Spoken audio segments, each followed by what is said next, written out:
மக்களே மணாலியில வச்சு நிறைய பிளான் பண்ணியிருந்தேன். இந்த மழை வந்து எல்லாத்தையும் சொதப்பி விட்டுட்டு பார்த்துக்கோங்க. மழை இல்லைனாலே மணாலியில நிற்க முடியாது, அவ்வளோ குளிர். மழை வேற பெஞ்சிச்சா, அதனால நிறைய இடங்களுக்கு போக முடியலை. அதனால ஃபுல்லாக சாப்பாடும் ரூமுமாவே இருந்துச்சு மக்களே.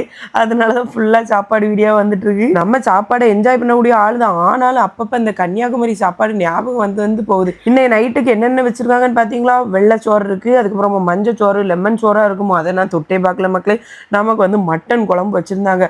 ரொட்டி கூட மட்டன் குழம்பு எடுத்து வச்சு சாப்பிட்டேன், சூப்பர் டேஸ்ட்டாக இருந்துச்சு. இங்கே உள்ளவங்கலாம் சோறெல்லாம் ஒரு கிண்ணத்தில் தான் எடுக்காங்க மக்களே. நான் நிறைய எடுத்தோன்னே அப்படி பார்க்க, இது என்ன சோத்தைவா பார்த்துருக்கே மாட்டாலோ, நம்ம ஊர் மக்கள் வந்து சோறை தான் குழப்பி அடிப்போன்னு யாருக்கும் தெரியல போல இருக்கு. ஆனாலும் சரி, நீங்கள் பார்த்துட்டு போங்கடா, நான் என் பாட்டுக்கு சாப்பிட போகிறேன்னு சொல்லிட்டு எனக்கு தேவையான சாப்பாடுகளை எடுத்துகிட்டு என் தட்டில் வச்சு நான் சாப்பிட ஆரம்பிச்சிட்டேன். அதுக்கப்புறமா மணாலியை பற்றி நிறைய பேர் இப்போ சீசன் எப்படி இருக்குன்னு, இப்போ வந்து ஸ்னோஃபால் ஆகுது, இப்போ வந்தால் நல்லா என்ஜாய் பண்ணலாம் மக்களே. இந்த ஹோட்டலோட ஆம்பியன்ஸ் எல்லாம் பார்க்க வேற லெவலில் இருக்கும். மணிக்கூர் கணக்கில் இருந்து பார்க்கலாம், ஆனால் குளிர் காரணமாக ரொம்ப நேரம் இருந்து பார்க்க முடியாது. 5 நிமிஷம் இருந்துட்டு அப்படியே ரூமுக்கு போய் தூங்க போயாச்சு. வீடியோ செலக்ட் பண்ணுங்க, பாய்.